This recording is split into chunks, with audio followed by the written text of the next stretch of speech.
Hari-hari ini jiwa kita tertekan, kita gelisah. Tapi firman Tuhan katakan, berharaplah kepada Allah, bersyukurlah kepada Dia, karena Dialah penolong kita. Allah yang tidak pernah terlelap, Tuhan yang gak akan pernah meninggalkan kita. Terus harapkan kasih karunia Tuhan dalam hidupmu. Mohonkan penyertaannya dan kemurahannya. Kalau kita betul-betul punya iman kepada Tuhan, kita percaya bahwa Dia ada dan Dia menyertai kita. Kalau Anda orang-orang yang percaya kepada Tuhan, tahukah Anda mujizat itu masih ada sampai hari ini? Harapkan mujizat Tuhan. Setiap orang mengalami pengalaman mujizat yang berbeda dari Tuhan. Harapkan mujizat dari Tuhan juga bekerja bagi hidup setiap kita. Mujizat Tuhan dalam hidup saya dan saudara pasti berbeda. Kita akan mengalami pengalaman dengan Tuhan dalam masalah-masalah yang berbeda dalam hidup kita masing-masing. Tantangan hidup saya dan tantangan hidup saudara berbeda, tapi saya percaya bahwa Tuhan yang sama sanggup mengerjakan mujizatnya seperti dulu Dia pernah mengerjakannya dalam hidup Nuh, dalam hidup Musa, dalam hidup Abraham. Tuhan yang sama sanggup mengerjakan mujizat itu dalam hidup kita hari ini. Mari jangan berhenti mengucap syukur. Mari terus belajar mengucap syukur dalam segala keadaan, baik dalam keadaan baik maupun keadaan yang kurang baik. Jangan pernah berhenti mengucap syukur. Saya sangat percaya bahwa ada kuasa dalam ucapan syukur. Yesus selalu mengucap syukur sebelum melakukan mujizat. Yesus kerap kali bersyukur kepada Bapa. Kalau dengan kemampuan kita sendiri kita hanya bisa menghasilkan 10, percayalah bersama dengan Tuhan di dalam mujizatnya Dia memampukan kita untuk menghasilkan 1000. Jangan menyerah, terus berharap kepada Tuhan. Percayalah bahwa mujizat itu masih bekerja hari ini. Jangan pernah berhenti berseru kepada Tuhan. Jangan pernah lelah untuk mencari Tuhan dan terus libatkan Tuhan dalam apa saja yang kau kerjakan. Ketika saya merasa kecil dan merasa nggak mampu, saya hanya selalu ingat bahwa Tuhan sanggup melakukan jauh lebih besar dari apa yang saya sanggup doakan maupun pikirkan. Saya percaya kalau Tuhan dilibatkan ketika kita butuh pertolongan, butuh hikmat, Tuhan akan memberikan belas kasihannya dan menyatakan apa yang harus kita kerjakan dalam hidup kita. Don't lose faith, jangan kehilangan iman, terus berharap sama Tuhan. Keep fighting, terus berjuang, terus berusaha. Miliki mentalitas seorang pejuang yang pantang menyerah. Beranilah untuk mengeksplor segala kemungkinan yang bisa dikerjakan. Coba lihat apa yang bisa kita mulai lagi, apa yang kita bisa buat, bisnis apa, kekreativitasan apa yang harus kita ciptakan. Jangan berhenti berkreativitas. Ayo berusaha. Kita harus terus berusaha. Tapi bersama dengan Tuhan, kita bisa lakukan hal-hal yang luar biasa. Yuk, jangan menyerah. Terus upgrade diri kita. Hanya yang terbaik yang akan bertahan.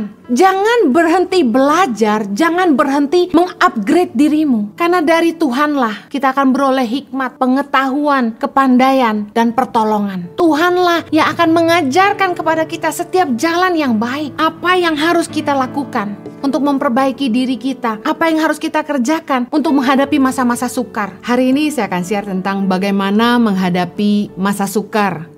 Kita sudah melewati 7 bulan lebih masa pandemi. Dan saya tahu bahwa setiap kita bingung ke depan akan seperti apa. Dan juga ada orang yang berkata pandemi akan sampai tahun depan. Tapi dengar baik, jangan berhenti berharap pada Tuhan. Percayalah bahwa Tuhan tidak akan tinggalkan kita. Hari ini saya akan share tentang 3 don't bagaimana menghadapi masa sukar. Don't yang pertama, don't lose faith. Jangan kehilangan iman. Mari terus berharap sama Tuhan. Mazmur 43 ayat 5 berkata begini.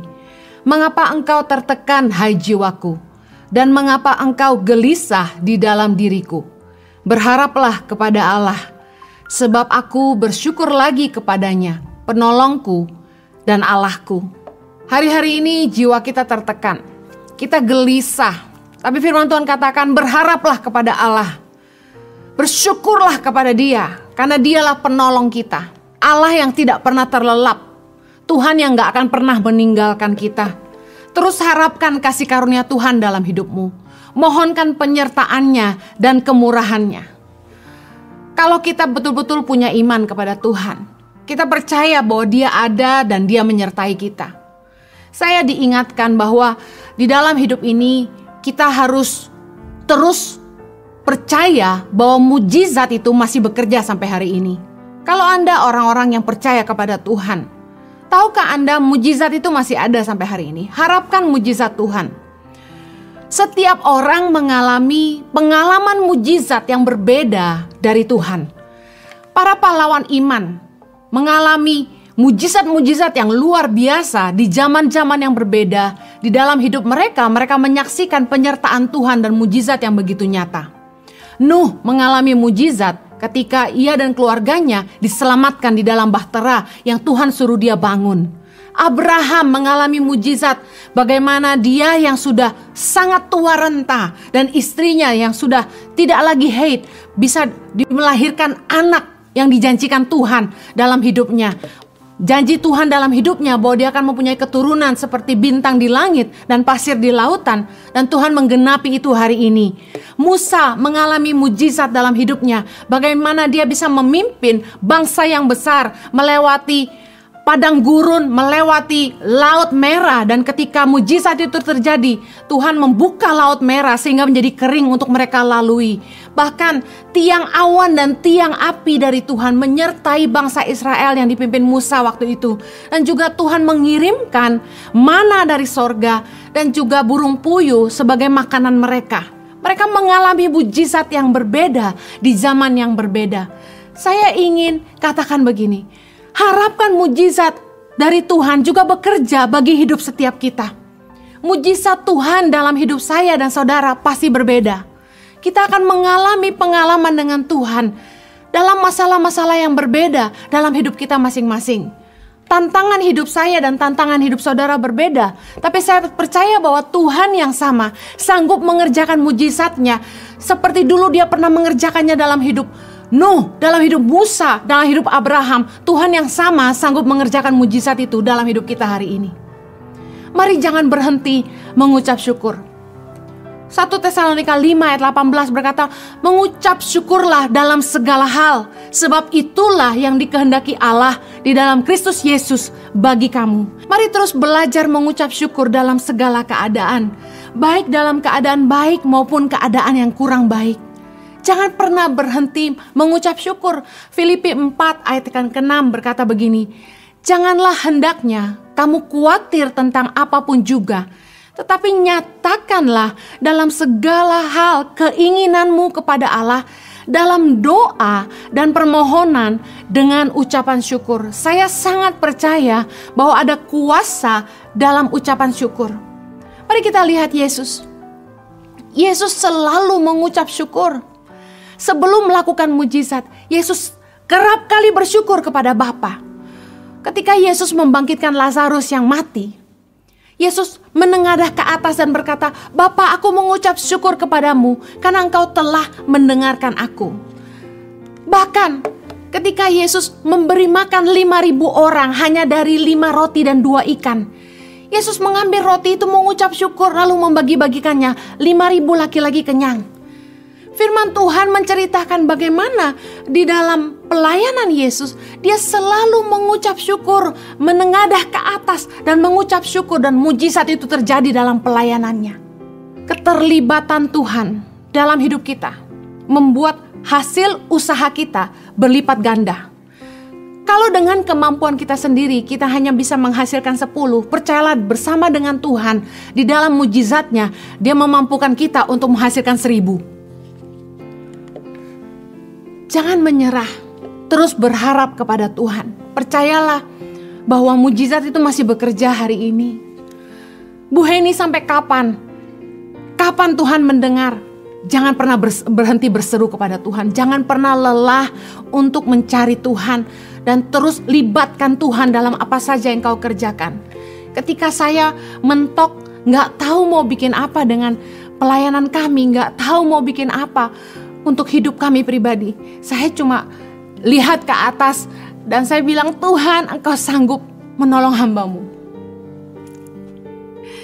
Ketika saya merasa kecil dan merasa gak mampu, saya hanya selalu ingat bahwa Tuhan sanggup melakukan jauh lebih besar dari apa yang saya sanggup doakan maupun pikirkan.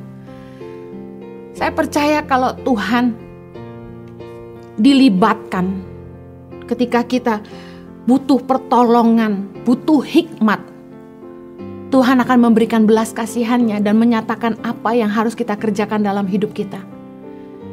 Don't lose faith. jangan kehilangan iman, terus berharap sama Tuhan. Don't yang kedua adalah don't give up. Jangan menyerah. Jangan menyerah. Keep fighting. Terus berjuang, terus berusaha. Miliki fighter mentality. Miliki mentalitas seorang pejuang yang pantang menyerah.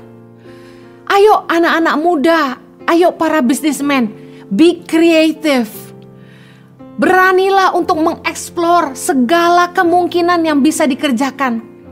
Explore all possibilities.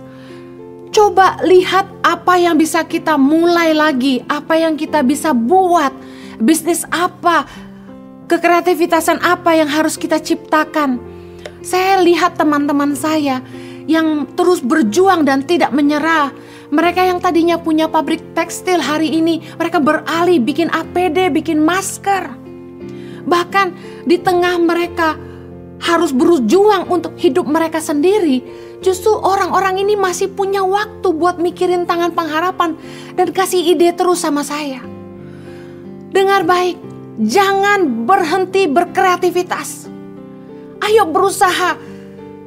Kalau saudara perhatikan di Tangan Pengharapan, saya dan suami terus berusaha untuk menggalang dana dengan menciptakan berbagai produk merchandise. Kami pernah mencoba membuat sabun cuci tangan, sabun cuci piring dan lain sebagainya. Ternyata pengirimannya agak susah. Kalau keluar Pulau Jawa agak sulit. Kemudian penjualan kalah saing dengan merek-merek lain. Sementara untung yang kami peroleh sangat tipis. Dibandingkan upaya yang kami lakukan, untungnya nggak seberapa. Akhirnya kami putuskan untuk dihentikan. Khusus lain untuk sabun-sabun cuci piring, sabun pembersih lantai, dan sabun cuci tangan kami hentikan. Karena kurang menguntungkan dan kurang jalan. Apakah kami menyerah? Tidak, kita coba lagi. Bikin tumbler, bikin mugs dengan kata-kata inspirasi. Kita coba lagi bikin jaket hoodie seperti yang saya kenakan ini. Dan puji Tuhan, batik jaket hoodie yang kami buat laku keras. Kemudian kami mulai bikin sekarang sweater, kami bikin dress dengan hoodie dan sebagainya. Kami coba berpikir terus apa yang kami harus lakukan. Kalau dipikir-pikir di masa pandemi, orang gak beli baju banyak. Karena mereka sedikit yang keluar rumah untuk pergi bekerja di kantor karena rata-rata stay at home. Tapi kami bingung mau usaha apa lagi. Oh, yang jalan mungkin makanan. Masalahnya kita gak ada orang yang jago masak di yayasan. Kita pernah coba anak-anak diajarin bikin donat dan jual. Gak jalan. Hasil donatnya gak konsisten. Baru-baru ini ada teman yang ngajarin anak-anak bikin martabak. Tapi dipikir-pikir kita mau coba jualan martabak sampai berapa loyang buat kasih makan 5.000 anak di Indonesia. Saya katakan begini, kita harus terus berusaha. Tapi bersama dengan Tuhan, kita bisa lakukan hal-hal yang luar biasa. Yuk, jangan menyerah. Terus upgrade diri kita. Upgrade yourself. Saya mau katakan begini, kalau sebuah perusahaan terpaksa memecat separuh dari karyawannya, katakan 20 orang harus dipecat 10 orang. Saya percaya 10 orang yang dipertahankan adalah 10 orang yang terbaik yang mereka punya. Only the best will survive. Hanya yang terbaik yang akan bertahan. Jangan berhenti belajar, jangan berhenti mengupgrade dirimu. Kerjalah lebih teliti, belajarlah lebih banyak, pertajam keahlianmu, sehingga engkau jadi orang yang dibutuhkan perusahaan itu. Tanpa kamu gak bisa. Yuk mulai upgrade diri dan punya target. Saya harus bisa jadi karyawan yang dibutuhkan perusahaan. Sampai istilahnya gak ada saya gak jalan, gak ada saya gak bisa. Bagi usaha-usaha yang gak jalan, para pengusaha jangan menyerah. Mari terus berusaha untuk do self-evaluation. Mungkin ada hal-hal yang perlu diperbaiki, ada sistem yang harus di-upgrade, ada pengeluaran yang bisa dipangkas supaya mengecilkan pengeluaran perusahaan. Pakai waktu luang saat-saat ini, di saat bisnis agak sepi, untuk melakukan perbaikan-perbaikan mungkin, pembaharuan-pembaharuan yang biasanya tidak sempat dikerjakan karena toko ramai, karena restoran ramai. Biasanya kalau restoran atau toko itu ramai pengunjung, ramai pembeli, biasanya udah mulai turun standar kebersihannya, mulai nggak jaga kualitas lagi. Udah banyak kecoa, udah banyak tikus, biasanya begitu. Tapi ketika saat-saat ini kita punya waktu luang, toko nggak rame, restoran nggak rame, ayo pakai waktu ini untuk upgrade. Perbaikan-perbaikan dilakukan, mulai membersihkan yang perlu dibersihkan, mulai upgrade menu, mungkin mulai pikirin konsep-konsep online, mulai konsep delivery, konsep makanan sehat. Menarik sekali ketika orang-orang yang begitu tajam mengerjakan online business dan terus upgrade diri, belajar, ikut workshop, ikut digital marketing, seminar, webinar, dan sebagainya. Mereka menjadi sangat luar biasa. Bisnis mereka keren banget. Bahkan salah satu teman cerita penjualan mereka sampai 1.000 sales per hari di masa pandemi. Saya nggak ngerti itu gimana caranya. Tapi mari jangan menyerah. Hal-hal yang kita bisa lakukan di saat kita punya waktu, yaitu belajar, mengupgrade sistem dan sebagainya, perlu kita pikirkan di masa-masa ini. Mari kita baca sama-sama dalam Amsal 2 ayat yang ke-6 sampai 11. Karena Tuhanlah yang memberikan hikmat. Dari mulutnya datang pengetahuan dan kepandaian. Ia menyediakan pertolongan bagi orang yang jujur, menjadi perisai bagi orang yang tidak bercela lakunya, sambil menjaga jalan keadilan dan memelihara jalan orang-orangnya yang setia. Maka engkau akan mengerti tentang kebenaran, keadilan, dan kejujuran, bahkan setiap jalan yang baik. Karena hikmat akan masuk ke dalam hatimu, dan pengetahuan akan menyenangkan jiwamu. Ayat 11, kebijaksanaan akan memelihara engkau, kepandaian akan menjaga engkau. Tadi di poin yang pertama saya katakan don't lose faith. Terus berharap kepada Tuhan, terus mengandalkan Tuhan. Terus terlibatlah di dalam apa yang Tuhan mau dalam hidupmu. Dengar baik, karena dari Tuhanlah kita akan beroleh hikmat, pengetahuan, kepandaian, dan pertolongan. Tuhanlah yang akan mengajarkan kepada kita setiap jalan yang baik. Apa yang harus kita lakukan untuk memperbaiki diri kita. Apa yang harus kita kerjakan untuk menghadapi masa-masa sukar. Saya percaya orang yang betul-betul bersih kelakuannya, jujur, kata firman Tuhan, Tuhan menyediakan pertolongan bagi mereka. Masa-masa sulit ini akan jadi sebuah filter. Masa ujian, orang-orang yang teruji, jujur, selalu memberikan yang terbaik, selalu memberikan barang yang berkualitas, mereka yang akan tetap dipercaya orang banyak. Saya juga ingin mengencourage setiap kita untuk yuk suami istri jangan menyerah di dalam menghadapi masa sulit. Ada sebuah pertanyaan yang masuk kemarin kepada saya ketika kami Impact Family Gathering. Bagaimana menghadapi suami yang curhat terus, mengeluh terus tentang kerjaannya, tentang tantangan dalam usahanya. Sedangkan istri juga udah sumpek, merasa jadi tong sampah. Saya mau katakan gini, masa sulit ini merupakan masa di mana kesetiaan kita sebagai pasangan diuji. Budayakan perkataan yang positif kepada pasangan kita. Tahukah Anda bahwa perkataan yang membangun itu membangkitkan semangat? Saya encourage untuk para istri tetap mensupport suaminya dengan memberikan kata-kata yang membangun. Pasti sebagai suami yang adalah pencari nafkah, yang harus menghidupi keluarga, tanggung jawab yang begitu besar di pundak mereka tidaklah mudah. Mari mengencourage para suami untuk terus berjuang, terus semangat. Bahkan istri-istri, mari mulai bantu suamimu. Jangan hanya diam saja. Tahukah Amsal 18 ayat 14 berkata gini, orang yang bersemangat dapat menanggung penderitaannya. Tetapi siapa yang akan memulihkan semangat yang patah? Ayo jangan patahkan semangat pasanganmu. Bangkitkan, karena kalau mereka semangat, apapun penderitaan mereka, mereka bisa tanggung, kata firman Tuhan. Waktu kami gak bisa pelayanan kemana-mana dan otomatis income kami berhenti, saya katakan gini sama Jojo.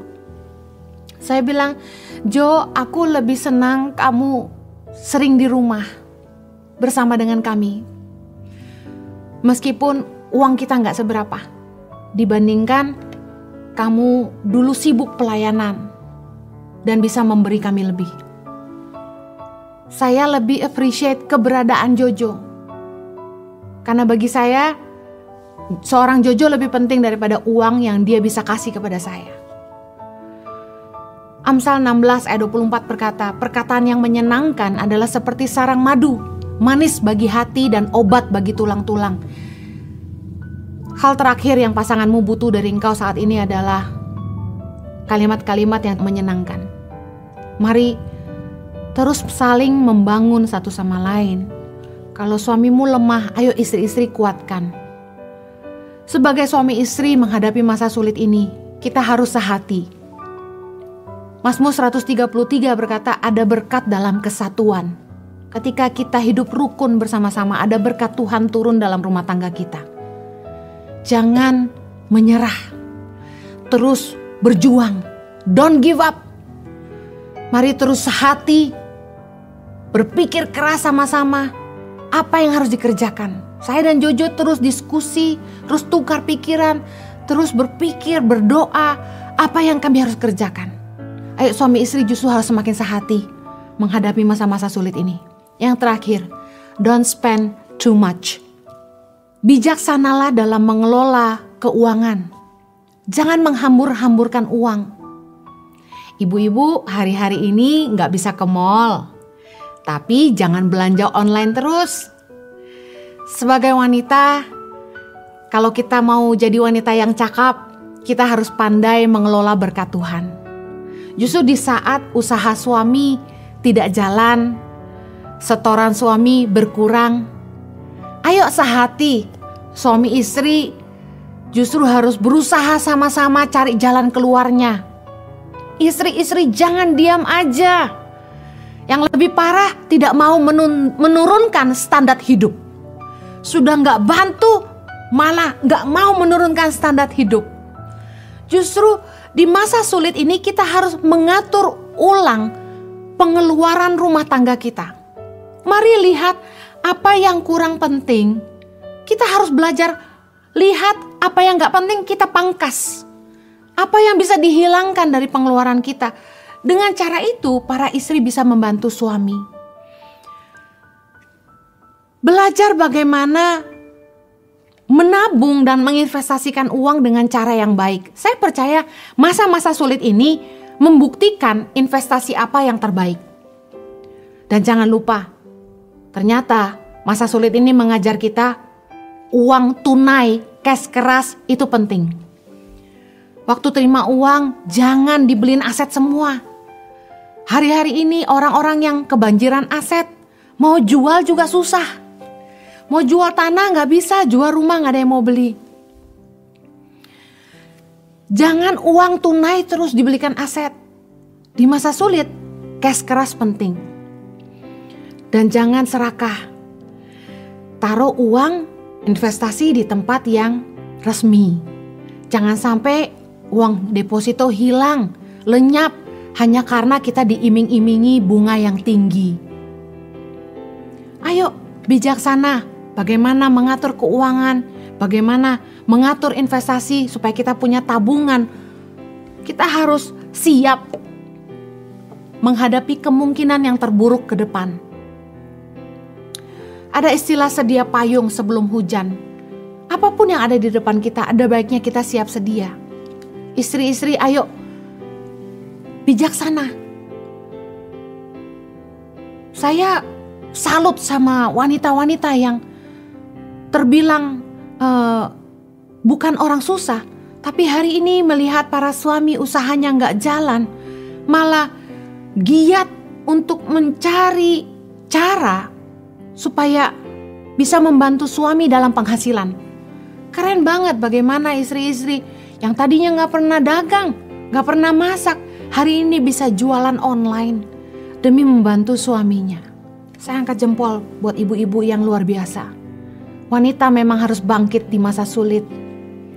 Ayo, atur ulang keuangan rumah tangga, pangkas pengeluaran-pengeluaran yang gak perlu, sehingga kita bisa save uang kita untuk menghadapi masa sulit yang panjang di depan. Bijaksana menaruh investasi tabungan kita di tempat yang tepat. Ternyata saya juga baru ngerti bahwa investasi di logam mulia luar biasa. Harganya meningkat jauh dari 400-an ribu jadi 1 juta per gram. Kedepan kalau ada uang lebih, jangan beli perhiasan tapi belilah logam mulia batangan. Kalau Anda mau belajar investasi, mari cari orang di bank yang bisa menjelaskan dengan yang lebih baik kepada Anda. Para financial planner di sekitar Anda mungkin bisa menjelaskan dengan lebih baik. Tapi dengar baik, saya percaya kebijaksanaan yang akan memelihara kita, kata firman Tuhan. Jangan sampai kita gak bijaksana menghadapi masa sulit. Baik-baiklah menata kembali keuangan rumah tangga, supaya kita bisa bertahan di waktu yang agak lama ke depan. Berusaha semaksimal mungkin, jangan menyerah. Saya tutup kembali bagaimana menghadapi masa sukar. Yang pertama, don't lose hope. Terus berharap pada Tuhan. Harapkan mujizat dan terus mengucap syukur. Yang kedua, don't give up. Jangan menyerah. Terus berusaha dan berserah kepada Tuhan. Mari berusaha apapun yang kita bisa kerjakan. Cari kemungkinan apa yang bisa kita upayakan. Jangan menyerah. Yang ketiga, don't spend too much. Jangan menghambur-hamburkan uang. Turunkan standar hidup kita. Dan bijaksanalah mengelola keuangan rumah tangga. Pangkas apa yang tidak penting. Tuhan memberkati.